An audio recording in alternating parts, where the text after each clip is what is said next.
Well, this will be challenging for me because first of all, I don't speak Hungarian, apologies. And secondly, I'm normally a walking presenter. So if you see me walking out of the microphones, just wave your hands and I'll be back here to the stage. My name is Mateusz Konkol. Yeah, okay. Thank you. That's an 111. Doesn't work yet. 111, yes, okay. So that's another solution. So now I can walk, it will be easier. So my name is Mateusz Konkol and I represent TXOne company, as Petra has said. And I want to thank you, Peter, for giving me this opportunity to be part of this event and also have a slot today. I see already a great race of awareness compared to Tuesday, our first session, and the race of audience here. I think that speaks a lot about how we see OT cybersecurity today. I mean, it's a bit an elephant in the room or at the shop floor. We all kind of know it's there. We kind of feel we should do something about it. But it's so huge, and as Tamas has said on Tuesday, and if Google translated it properly for me, the red one says, too few resources, not enough experience for the challenge ahead. We are really worried that if we start to tackle that problem, we'll end up like this serpent from Little Prince with digestion problems. That's why we take the best approach history has given us. Ignore the problem. If we don't see it, he will not bite us. Well, the bad news is that's not really a long-term strategy. It will bite us, and it started biting us already. You can see a huge increase in the number of incidents that are targeting and that are hitting and affecting the OT network today. That's just a list to show you that it covers all the sectors, it covers different vectors, it very often spreads from IT to OT, even though if I ask anybody from OT, most will say we have isolated networks. Well, you don't. You have predictive maintenance, you invest in AI, etc., etc. So it's no longer true, and the growth is really exponential. And I'm covering the Central and Eastern Europe region. Just to give you two very quick examples. Last year in Romania, the energy distribution company, SCADA system got hacked in one of the regions. Fortunately, they could still go to manual. So they somehow handled the problem, but it wasn't funny for them. In Poland, we have a big oil or fuel pumping company and fuel storage company. Their subsidiary that is responsible for all the physical security got hacked. Wasn't funny at all. And I heard a few stories on one-on-one meetings at this event, which I will not disclose. So I think you all have your own examples of that. So that was the bad news. And the reason why we need to take care of it is, and thank you for Mr. Attila Hinkel for already explaining why OT is different from IT. In OT, when, sorry for my French, the shit hits the fan, it's not data that is lost. It's not, just business and money and reputation at stake. It's human lives at stake very often. So we really need to do care about it. Good news is there are some quite simple tools to do that. It doesn't have to be complicated from A to Z.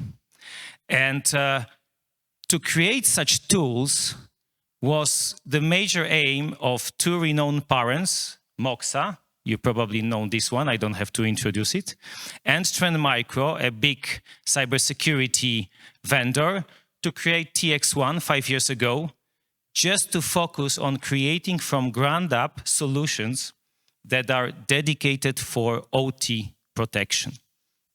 And we try to do that across the whole spectrum. So again, in Mr. Attila's presentation today, you heard about NIS 853 requirement for manual regular inspection of the elements that you cannot touch differently.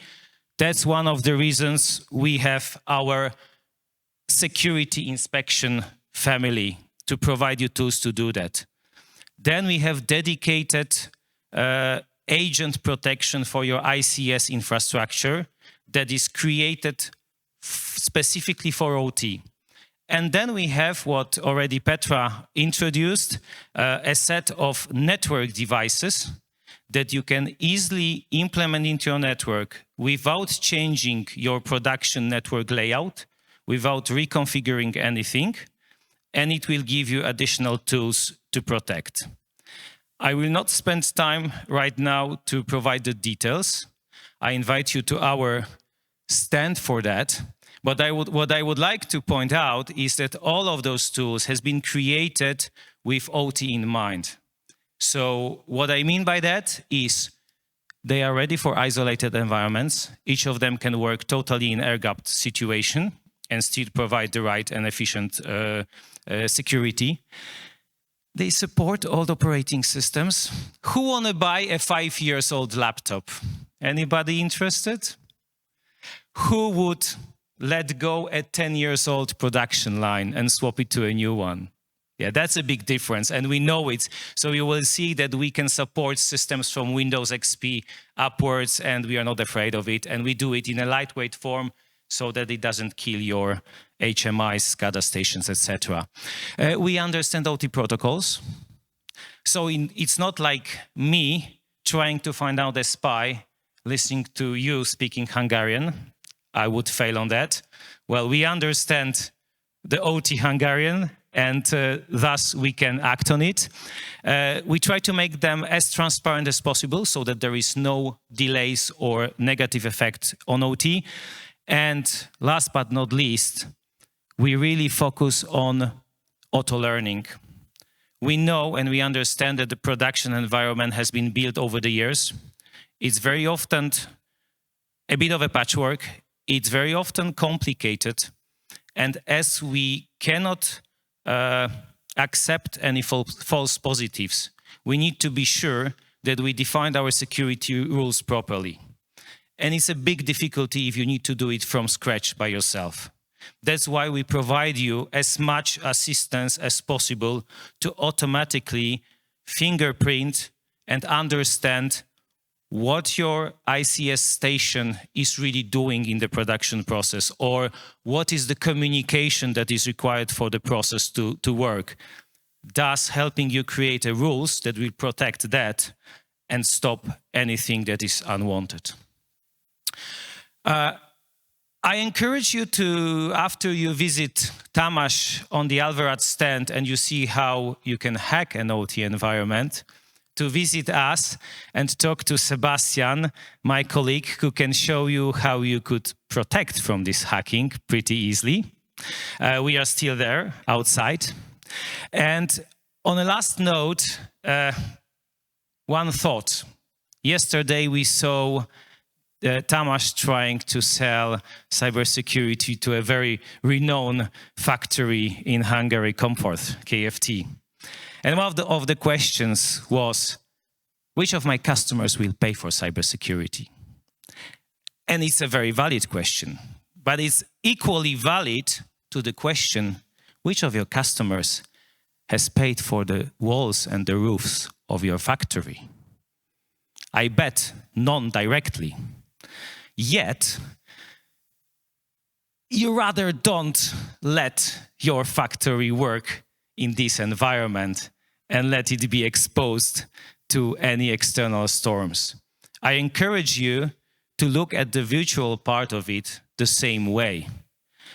Build the right roofs and walls from a cybersecurity perspective so that there is no rain and storm that is hitting your production. Thank you very much and enjoy the rest of the day.